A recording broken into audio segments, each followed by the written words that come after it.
Halo teman-teman semua. Di video ini saya akan membahas apa itu disgrafia, karakteristiknya, penyebab, dan apa saja gejalanya. Mari kita simak penjelasannya. Terlepas dari kemampuan membaca, disgrafia adalah kesulitan seorang dalam menulis.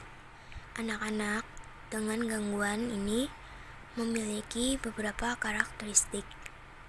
Di antaranya sebagai berikut. 1.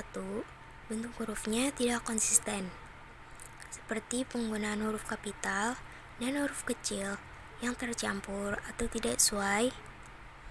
2. Ukuran dan bentuk huruf yang tidak proporsional. 3. Anak harus berusaha keras untuk menyampaikan ide, pengetahuan, atau pemahamannya melalui tulisan. 4.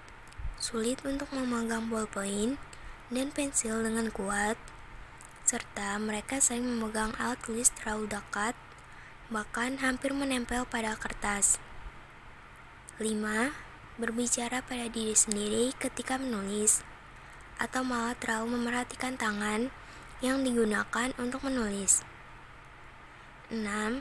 Menulis tidak konsisten, seperti tidak mengikuti alur garis yang tepat dan proporsional.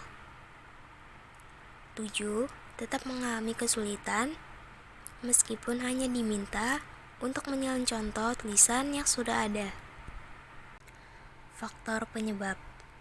Faktor neurologis, yakni gangguan pada bagian kiri depan otak yang berkaitan dengan kemampuan membaca dan menulis.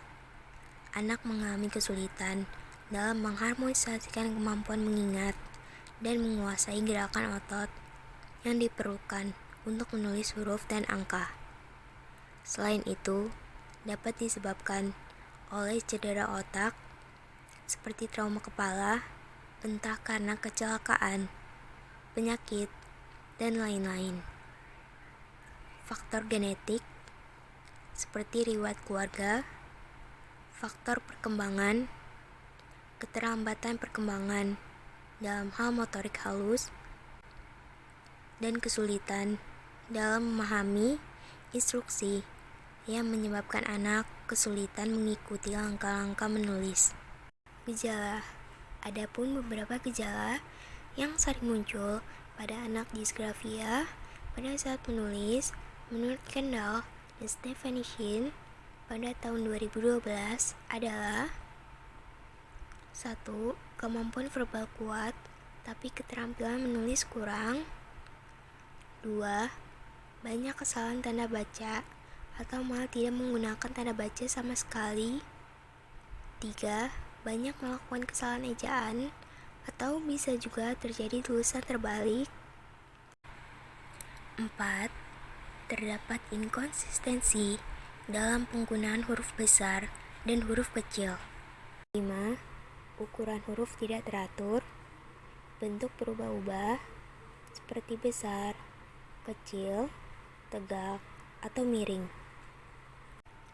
6. Terjadi penghilangan huruf atau kata. 7. Terjadi ketidakkonsistensian dalam penggunaan halaman, spasi antara kata dan spasi antara huruf, serta penggunaan margin. 8. Ada kesalahan dalam memegang pensil. 9.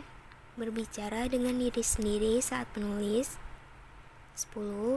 Ketika menulis atau menyalin sangat lambat.